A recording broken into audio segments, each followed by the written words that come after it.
Innal hamdalillah nahmaduhu wa nasta'inuhu wa nastaghfiruh wa na'udzu billahi min syururi anfusina wa min sayyiati a'malina may yahdihillahu fala mudhillalah wa may yudlilhu fala hadiyalah.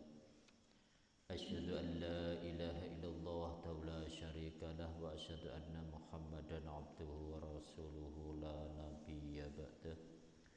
Allahumma salli wa sallim wa barik ala nabiyyina Muhammad wa ala alihi wa ashabihi ajma'in, amma ba'du. Saudara kaum muslimin muslimat rahimakumullah, mari pada kesempatan yang berbahagia ini kita panjatkan puji dan puji syukur kehadirat Allah Subhanahu wa taala, yang mana Allah telah melimpahkan banyak nikmat rahmatnya kepada kita sehingga kita bisa hadir di majelis ini dalam keadaan sehat walafiat. Amin. Salawat dan salam kita curahkan kepada junjungan Nabi besar Muhammad sallallahu alaihi wasallam, atas jasa beliaulah sehingga kita pada detik ini masih mengenal ajaran-ajaran Islam dengan sesungguhnya. Dan atas amal soleh hadirin sekalian kami ucapkan alhamdulillah, jazakumullahu khairan katsiran. Amin. Saudara kaum muslimin muslimat rahimakumullah, mari kita lanjutkan kembali kajian tafsir surat Al-Baqarah ayat 87 ya. Surat Al-Baqarah ayat 87. A'udzu billahi minasy syaithanir rajim.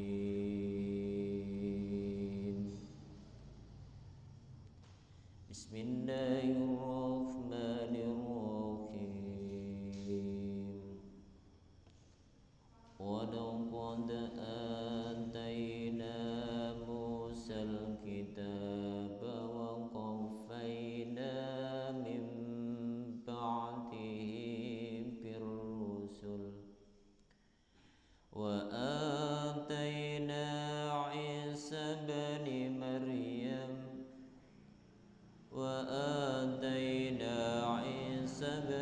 مَرْيَمَ الْبَيِّنَاتِ وَأَيَّدْنَاهُ بِرُوحِ الْقُدُسِ أَفَكُلَّمَا جَاءَكُمْ رَسُولٌ بِمَا لَا تَهْوَى أَنفُسُكُمُ اسْتَكْبَرْتُمْ فَفَرِيقًا كَذَّبْتُمْ وَفَرِيقًا تَقْتُلُونَ وَقَالُوا قُلُوبُنَا غُلْفٌ بَل لَّعَنَهُمُ اللَّهُ بِكُفْرِهِمْ فَقَلِيلًا مَا يُؤْمِنُونَ وَلَمَّا جَاءَهُمْ كِتَابٌ مِّنْ عِندِ اللَّهِ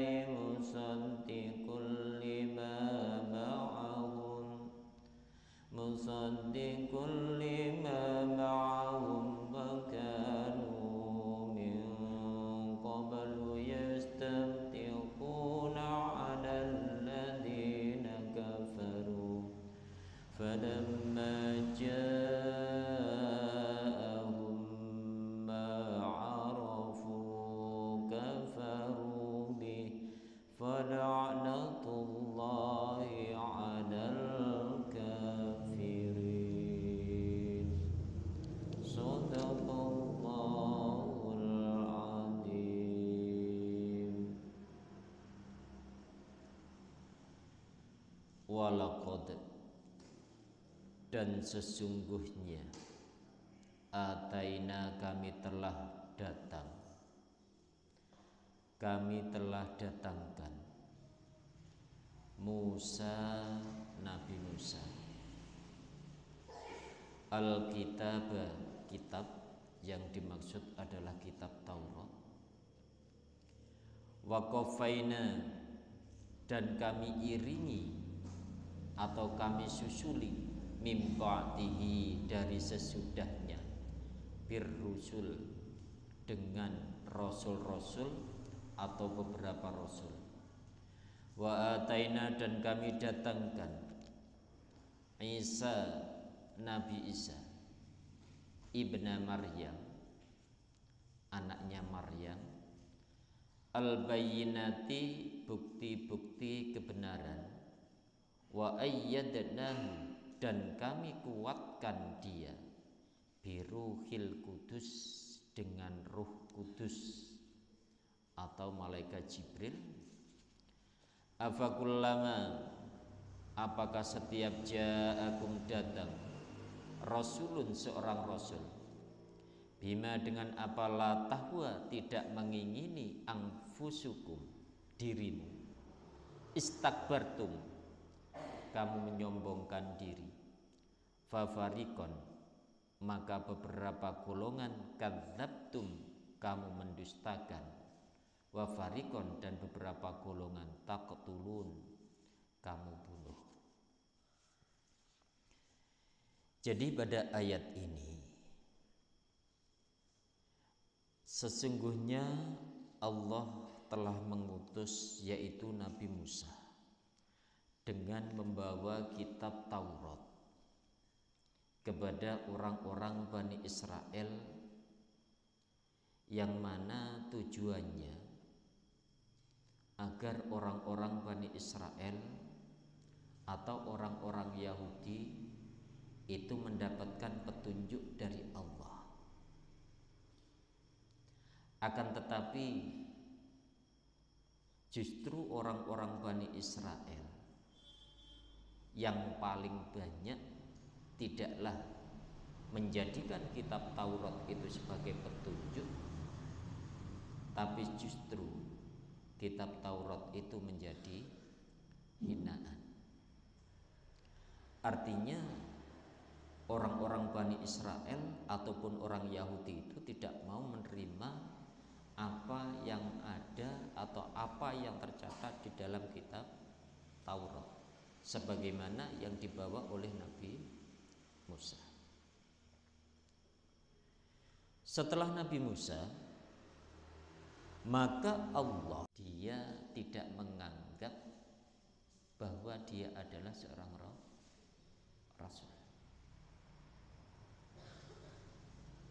Jadi diikuti beberapa rasul, tapi hasilnya sama. Qalilan ma yu'minun.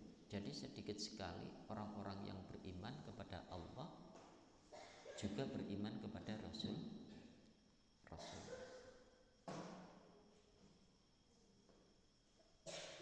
Setelah itu, setelah beberapa rasul, maka ditutuplah, yaitu kerasulan dari orang-orang Bani Israel oleh Allah dengan ditatangkan seorang rasul yang bernama Nabi Isa. Ini rasul yang terakhir dari golongan orang-orang Bani Israel. Wa ataina, dan kami datangkan, ya, yaitu Siti Maryam, al-bayyinati, dengan membawa bukti-bukti kebenaran. Jadi dari golongan rasul dari golongan Bani Israel atau orang Yahudi, yang terakhir adalah Nabi Isa.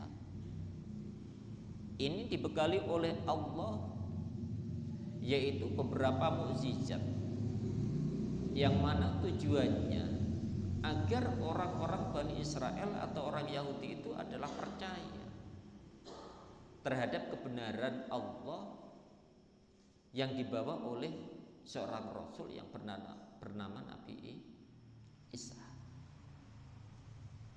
Oleh karena itu, mukjizat yang diberikan oleh Allah kepada Nabi Isa ini cukup banyak. Di antaranya adalah Nabi Isa mampu menghidupkan orang yang sudah mati. Jadi orang yang sudah mati itu dihidupkan. Ini pun mukjizat datangnya dari Allah. Akan tetapi orang-orang Yahudi menganggap apa? Itu hanyalah yaitu sihir. Wah, ini sihirnya Isa ya. Mulai dikeluarkan. Jadi mukjizat dianggap sihir. Setelah itu bisa mengeluarkan cahaya dari ketiak, yaitu tangannya ketika dimasukkan ke ketiak maka keluarlah yaitu sebuah cahaya. Ini diantaranya mukjizat Nabi Isa. Terus mampu mengobati yaitu penyakit kusta. Napa penyakit kusta? Lepra nggih. Lek wong Jawa niku ngarani lara gedhe. Nggih, lara gedhe. Sampai sekarang kan masih ada. Dan itu kayaknya belum ditemukan yaitu obatnya. Tapi Nabi Isa mampu menyembuhkan. Terus pernah yaitu Nabi Isa membuat bentuk burung dari tanah. Setelah itu ditiuplah roh. Setelah itu maka dia terbang yaitu menjadi burung.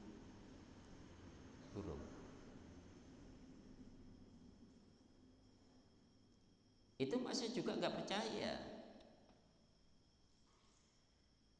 Jadi beberapa mukjizat yang diberikan Allah kepada Nabi Isa dengan tujuan agar orang-orang Bani Israel itu percaya. Inilah kebenaran dari Allah. Kalau bukan dari Allah maka tidak bisa. Tapi justru itu dianggap yaitu sebagai sihir.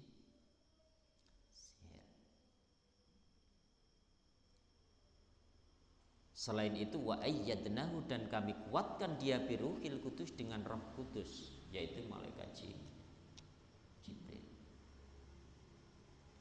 Jadi kelahiran Nabi Isa itu adalah tanpa ayah. Nabi Isa itu enggak punya ayah. Makanya orang-orang selain Islam menganggap bahwa Isa itu adalah putra Allah. Padahal ketika Nabi Isa itu ditanya oleh kaumnya, dia menjawab, aku adalah hamba Allah dan utusan Allah. Jadi Nabi Isa enggak pernah menjawab aku putra Allah.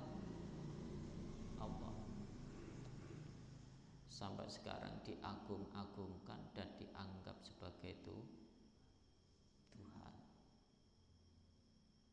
Ya, jadi dia lahir tanpa ayah.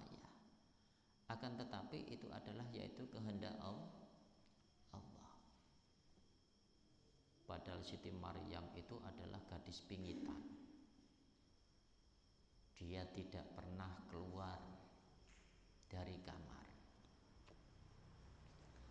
Oleh karena itu, apa yang diberikan oleh Allah kepada Maryam itu pertama adalah merupakan ujian yang sangat berat sekali. Gimana enggak berat?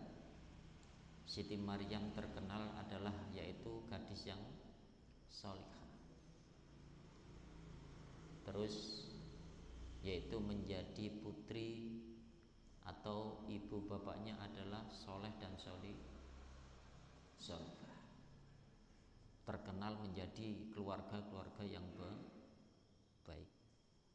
Tidak tahunya maka mendapatkan yaitu anugerah dari Allah, dia hamil. Pada saat itu apa? Orang-orang Yahudi sama menjanji, dianggap bahwa Maryam itu membawa aib sampai diusir oleh orang-orang Yahudi.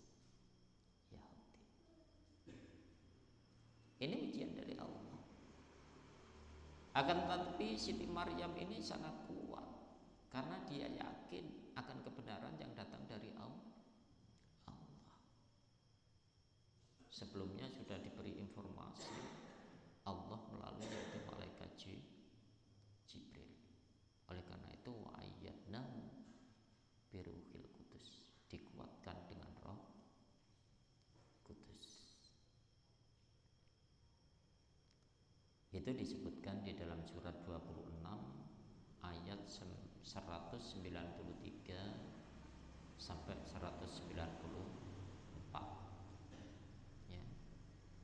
Dan juga di dalam surat Al-Maidah atau surat kelima ayat 110 ya. Maka tidak ada tafsiran yang benar yang namanya Ruhul Kudus itu adalah malaikat Jibril. Jadi bukan Injil. Kalau ada yang mengapa yang menafsirkan Ruhul Kudus itu Injil, itu adalah salah. Yang paling sahih, yang paling benar, Ruhul Kudus itu adalah yaitu malaikat Jibril.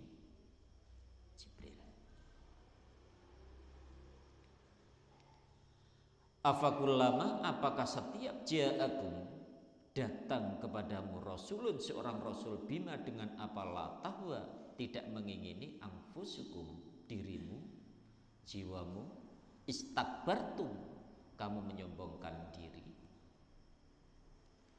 Jadi setiap rasul yang datang membawa risalah dari Allah, yang mana risalah atau wahyu itu tidak sesuai dengan keinginan orang-orang Bani Israel. Setelah itu dia menyombongkan diri, dia menolak kebenaran dari Allah. Dia menolak kebenaran. Karena itu orang yang menolak kebenaran, tidak menerima kebenaran dari Allah, itu namanya istakbartum, orang yang sombong.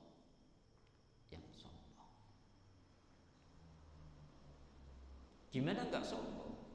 Dia menolak kebenaran yang datang dari Sang Maha Pencipta, yang menciptakan dirinya, yang memenuhi kebutuhan dirinya.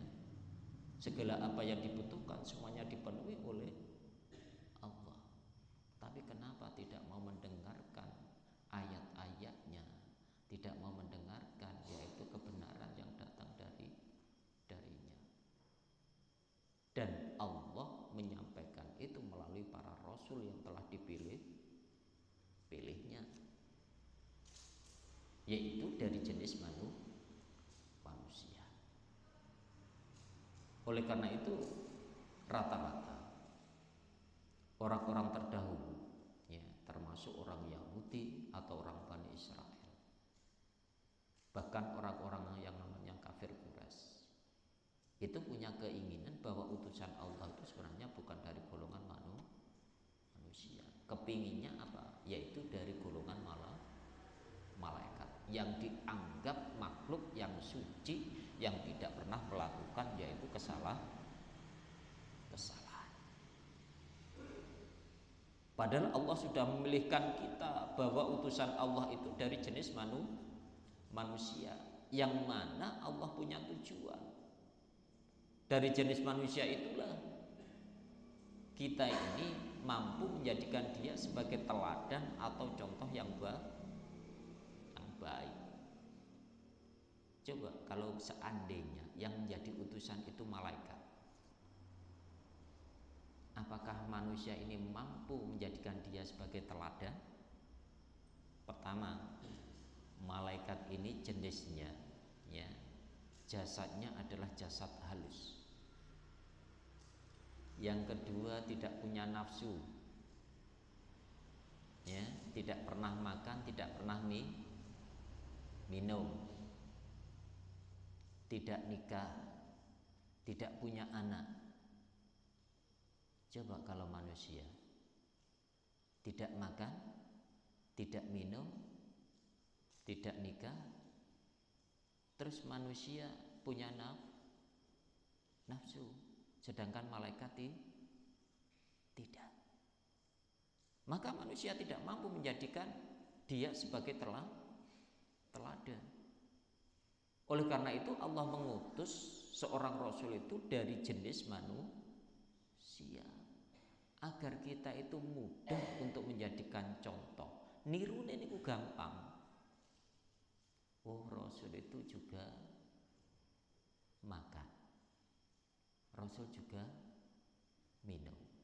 Rasul juga nikah, punya anak, berbuat baik pada istri, berbuat baik pada anaknya atau keluarganya dan lain sebagainya.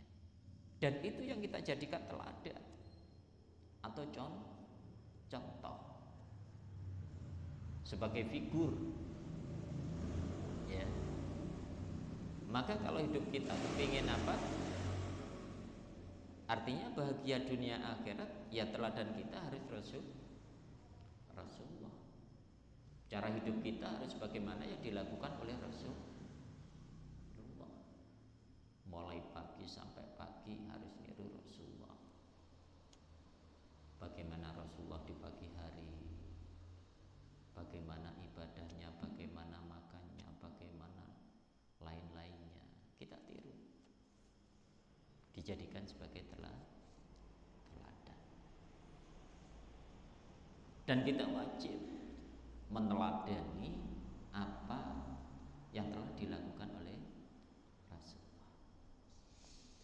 Kembali pada ayat ini, bahwa setiap apa yang didatangkan oleh Allah melalui para rasul, maka senantiasa la tahwa, ya, la tahwa yang tidak diingini anfusukum, dirimu atau hatimu, istakbartum, dia menyombongkan diri, dia menolak kebenaran. Setelah itu apa? Bukan hanya itu, bukan hanya menolak, fafarikon, dan beberapa golongan kadzabtum, kamu dustakan.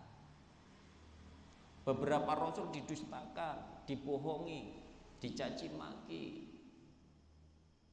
Wafarikon, dan beberapa golongan taktulun, kamu bunuh. Jadi orang-orang Yahudi, orang-orang Bani Israel itu orang yang paling banyak membunuh para nabi dan para rasul. Ada satu riwayat menyebutkan lebih dari 300 yang dibunuh oleh orang-orang Bani Israel. Oleh karena itu orang Bani Israel ini senantiasa mendapatkan laknat dari Allah ila yaumil qiyamah. Ya, orang-orang Yahudi atau Bani Israel, kecuali dari golongan mereka yang beriman kepada Allah dan Rasulnya, dia tidak mendapatkan laknat dari Allah. Tapi kalau dia ingkar terhadap Allah, ingkar terhadap Rasul, maka dia akan mendapatkan laknat dari Allah ila yaumil qiyamah, sampai nanti hari kiamat.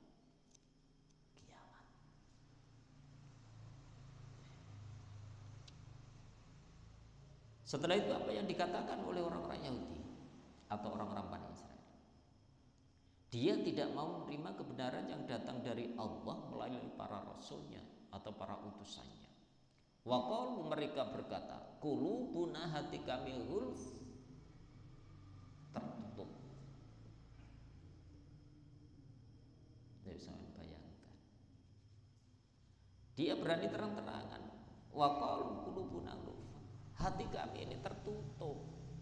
Saking banyaknya keyakinan yang sudah ada di dalam hatinya, yang dianggap itu adalah merupakan kebenaran, maka dia tidak mau menerima kebenaran yang datang dari Allah. Jadi di dalam hatinya banyak keyakinan.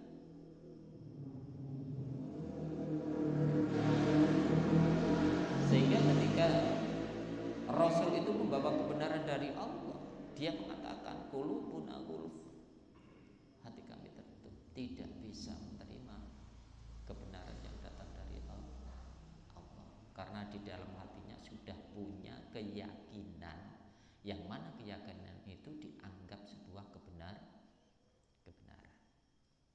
Padahal keyakinan mereka itu datangnya adalah dari nenek moyang mereka. Dia tidak punya dalil. Dia tidak punya kekuatan untuk mengatakan itu, karena itu adalah datangnya dari nenek moyang. Oleh karena itu, kalau di dalam hati kita ada keyakinan selain keyakinan yang benar, maka keluarkanlah.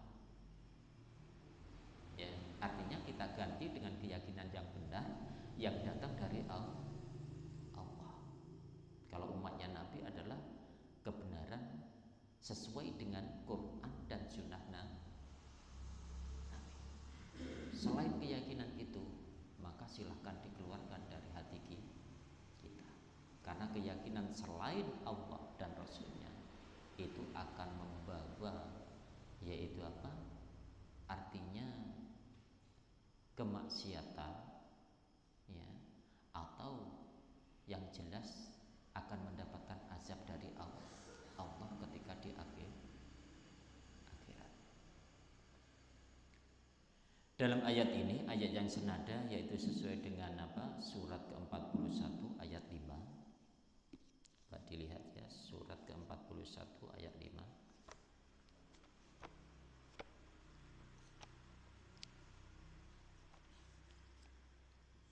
Surat Fussilat ya, ayat 5. A'udzu billahi minasyaitonir rajim. Wa qalu qulubuna fi akinnatin mimma tad'una ilaihi fi adanina wa min bainina wa bainika hijabun famal innana amilun. Dan mereka berkata, hati kami sudah tertutup dari apa yang engkau seru kami kepadanya, dan telinga kami sudah tersumbat, dan di antara kami dan engkau ada dinding. Karena itu lakukanlah sesuai kehendakmu, sesungguhnya kami akan melakukan sesuai kehendak kami. Itu orang-orang Bani Israil. Makanya setiap kali diajak mari kepada kebenaran yang dibawa oleh para nabi, para rasul, dia mengatakan qulubuna fi akinnatin mimma tad'un. Hati kami tertutup, tidak bisa menerima kebenaran yang datang dari Allah. Itu berarti menganggap apa yang datang dari Allah adalah yaitu hal yang salah. Tidak mau. Dan dia mengatakan, di antara kita dan kamu ada dinding, tembok yang sangat tinggi, yang mana kita tidak akan pernah bertemu. Karena menganggap apa yang menjadi keyakinan di antara kita adalah sangat berbeda. Maka dia menganggap ada dinding yang sangat tinggi yang tidak akan pernah bertemu. Dia mengatakan, ya, silahkan kamu melakukan apa yang kamu yakini, dan aku pun akan melakukan sesuai dengan keyakinanku. Kalau di dalam bahasa apa Quran yang lain, ya, lakum dinukum waliyadin. Silakan. Cuman asbabul nuzulnya ayat itu atau surat Al-Kafirun tidaklah demikian.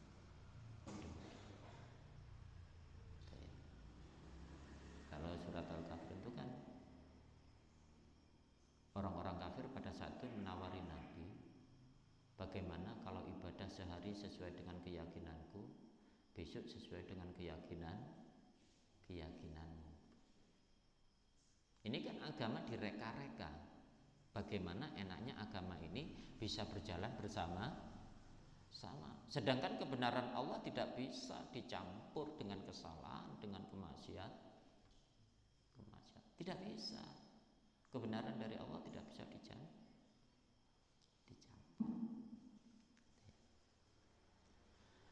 Terus setelah itu di dalam surat keempat ayat 155, ya, surat An-Nisa ini ya, 155.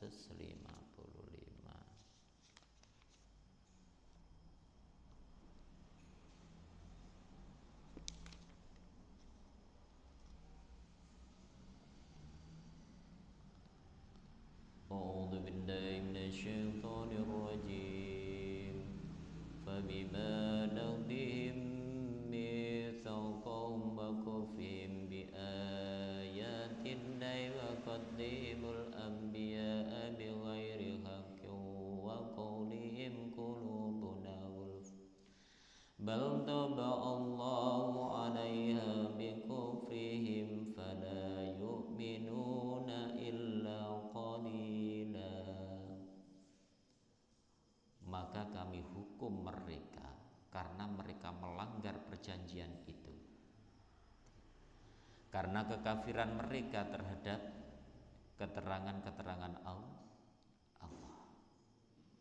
Jadi penyebab orang-orang Bani Israel itu dihukum karena melanggar perjanjian dan kekufuran mereka. Dan karena mereka telah membunuh nabi-nabi tanpa hak atau alasan yang benar. Dan karena mereka mengatakan hati kami tertutup, qulubuna gulf. Jadi orang Bani Israel tidak pernah menerima kebenaran dari Allah. Qulubuna gulf. Dia mengatakan hati kami tertutup. Ya. Sebenarnya Allah telah mengunci hati mereka karena kekafirannya. Karena itu hanya sebagian kecil dari mereka yang beriman. Ini yang berbahaya. Jadi kenapa hati orang-orang Yahudi itu tidak mau menerima kebenaran? Itu disebabkan karena di dalam hatinya itu kufur kepada Allah, ingkar kepada Allah, menolak kebenaran dari Allah. Dari sinilah sehingga hati-hati mereka atau orang-orang Bani Israel ini dikunci mati oleh Allah, tidak akan pernah mendapatkan atau tidak pernah menerima kebenaran yang datang dari Allah. Dikunci oleh Allah. Oleh karena itu mendapatkan hidayah dari Allah itu adalah pilihan. Tapi Allah di dalam mengunci hati seseorang itu ada penyebabnya. Yaitu tadi kufurnya mereka itu yang menjadi sebab Allah mengunci mati hati mereka. Makanya kalau ada orang kufur kepada Allah, secara otomatis hati mereka pun dikunci oleh Allah, tidak akan pernah bisa dimasuki kebenaran.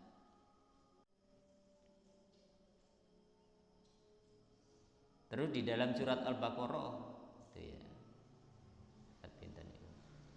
khatamallahu ala qulubihim wa ala sam'ihim wa ala absarihim ghishawatu wa lahum adzabun adim. Ya. Itu surat Al-Baqarah ayat 7 ya. Ayat 7. Khatamallah, Allah telah mengunci mati ala qulubihim, atas hati-hati mereka, wa ala sam'ihim, dan atas pendengaran mereka. Hati mereka dikunci. Ya. Itu sebabnya. Ya, maka mereka tidak bisa menerima kebenaran. Wa ala sam'ihim, secara lahir dia mampu mendengarkan apa atau setiap suara yang ada, tapi sesungguhnya telinga mereka tidak bisa mendengarkan kebenaran yang datang dari Allah. Secara lahir bisa, secara lahir apapun bisa didengarkan, tapi kalau kebenaran dari Allah, telinga mereka tidak mampu mendengarkan dan tidak bisa menerima kebenaran. Terus berikutnya wa'ala absorihim. Jadi mata mereka, penglihatan mereka pun ditutup, dikunci oleh Allah. Wa ala absarihim hisawah. Ya, hisawah itu ditutup rapat. Walahum adzabun adim, dan bagi mereka adalah siksaan yang sangat besar. Hanya itu yang didapatkan. Oleh karena itu ketika hati mereka ya, atau orang-orang kufur kepada Allah itu ditutup, maka selamanya tidak akan mendapatkan yaitu kebenaran yang datang dari Allah. Oleh karena itu ketika hati kita mendapatkan hidayah Allah, mari kita lestarikan, ya, mari kita pelihara agar keimanan kita kepada Allah itu tetap teguh menancap di dalam hati kita yang paling dalam, dan tidak akan pernah keluar keimanan kita dari hati kita. Karena keimanan itulah, atau yang ada di dalam hati itulah, nanti akan yang akan menjadi bukti di hadapan Allah. Bahkan ketika nanti para malaikat itu ketika mau, yaitu apa? Mengambil orang-orang yang berada di dalam neraka, itu nanti yang dilihat apanya? Hatinya dulu. Apakah dia punya iman atau tidak? Hatinya dilihat, walaupun hanya seberat debu, walaupun hanya seberat zarah, akan dilihat itu. Oh, ini masih punya iman, diambil. Ini masih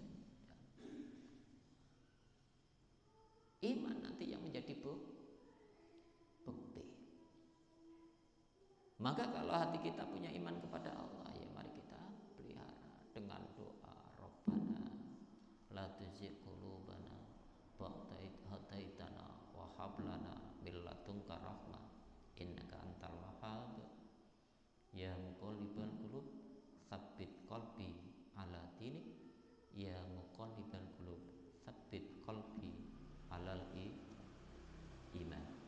Allahumma faqihna fiddin, Allahumma faqihna fiddin. Wa qalu qulubuna uluf, mereka mengatakan hati kami tertutup. Bal, tetapi atau sebenarnya la'anahum, mengutuk mereka Allah bikufrihim, dengan kekafiran mereka atau sebab kufurnya mereka. Faqalilan, maka sedikit ma yu'minun, mereka yang beriman. Maka sebab hati mereka mengatakan hati mereka tertutup, maka Allah mengutuk. Ya. Kalau kutukan dari Allah di akhirat adalah dia akan mendapatkan azab dari Allah. Kutukan di dunia dari Allah adalah mereka tidak akan mendapatkan rahmat dari Allah, taufik dari Allah, atau pertolongan dari Allah. Itulah kutukan Allah. Maka kalau manusia sudah dikutuk oleh Allah, maka selamanya tidak akan mendapatkan kebahagiaan. Itu juga ada sebabnya. Apa? Bikufrihi. Sebab mereka kufur kepada Allah. Jadi Allah di dalam mengutuk itu enggak sembarangan. Ya, artinya masa enggak ada sebab langsung mengutuk manusia? Tidak mungkin. Jadi manusia dikutuk oleh Allah itu sebab apa? Kekufuran mereka terhadap Allah. Oleh karena itu, zat yang berhak untuk mengutuk manusia itu hanyalah Allah. Manusia tidak punya hak untuk mengutuk manusia, meskipun dia itu adalah seorang yang kufur. Mengutuk itu apa sih? Mendoakan yang buruk. Misalnya, maaf ya, ada anak naik sepeda, kecepatannya cukup tinggi. Biasanya orang di desa kan begini, oh semoga celaka. Boten kantuk. Mendoakan yang jelek terhadap tetangga kita ataupun teman kita itu enggak boleh. Disebutkan di dalam insya Allah hadis riwayat Imam Muslim, bagi orang yang mengutuk itu dosanya, selain yang dikutuk ini selain orang beriman, maka dosanya dia tidak akan mendapatkan rahmat dari Allah. Oke. Terus kalau yang dikutuk itu orang mukmin, maka disebutkan di dalam hadis Al-Bukhari, maka dia bagaikan dosanya itu bagaikan membunuh seseorang. Itu dosanya. Makanya yang berhak untuk mengutuk itu hanyalah Meskipun orang itu misalnya sering menyakiti kita, ya jangan kita doakan yang jelek. Oleh karena itu, ini pernah Nabi itu mengutuk, yaitu apa, orang-orang kufur. Maka yaitu pada saat itu diingatkan oleh Allah sesuai dengan surat Ali Imran ayat 128 itu. Laisa laka minal amri syai'un aw yatuba 'alaikum. Ya, aku menerima taubatnya atau menyiksa, sesungguhnya mereka adalah orang-orang zalim. Jadi manusia tidak berhak untuk mengutuk manusia lain. Oleh karena itu, seandainya ada orang yang menyakiti kita, kita doakan agar dia mendapatkan hidayah dari Allah. Jangan suka mengutuk, ya, karena itu perbuatan yang dilarang oleh Allah. Apalagi mengutuk tetangganya, ya, semoga tidak mendapatkan rezeki, semoga rezekinya disumpet, semoga macam-macam. Itu enggak boleh, karena yang berhak untuk mengutuk itu adalah hanya Allah. Jadi kembali pada ayat ini, bahwa orang-orang Bani Israel itu dilaknat oleh Allah sebab kufurnya mereka. Oleh karena itu jangan sampai itu terjadi pada kita. Ya, jadi kalau kita misalnya kufur kepada Allah, ya secara otomatis Allah pun akan mengutuk kita. Ya, oleh karena itu kita berusaha menjadi orang yang baik, ya, orang yang menerima kebenaran yang datang dari Allah, juga yang dibawa oleh para nabi, ya, termasuk Nabi Muhammad. Kita harus menerimanya, dan kebenaran itu adalah hak, yaitu datangnya dari Allah. Dengan demikian, ketika kita mau menerima kebenaran yang datang dari Allah, maka rahmat Allah itu akan datang kepada kita, kemenangan itu akan datang kepada kita, kebahagiaan itu akan datang kepada kita. Semua rahmat Allah akan diturunkan, dianugerahkan kepada hamba yang mau menerima kebenaran yang datang dari Allah, juga datang dari Rasulnya. Oleh karena itu, di dalam hidup kita, mari kita berusaha menerima kebenaran yang datang dari Allah, juga Rasul kita, yaitu Nabi Muhammad. Semoga kita diberi kekuatan oleh Allah untuk senantiasa menguatkan hati kita tetap di dalam keimanan kita, beriman kepada Allah dan Rasul kita, yaitu Nabi Muhammad SAW, sampai akhir hayat kita. Amin ya rabbal alamin. Saya kira cukup ya apa yang bisa saya sampaikan. Semoga ada manfaatnya bagi kita semua, dan marilah kita akhiri dengan bacaan alhamdulillah bersama. Alhamdulillahirabbil alamin. Wassalamualaikum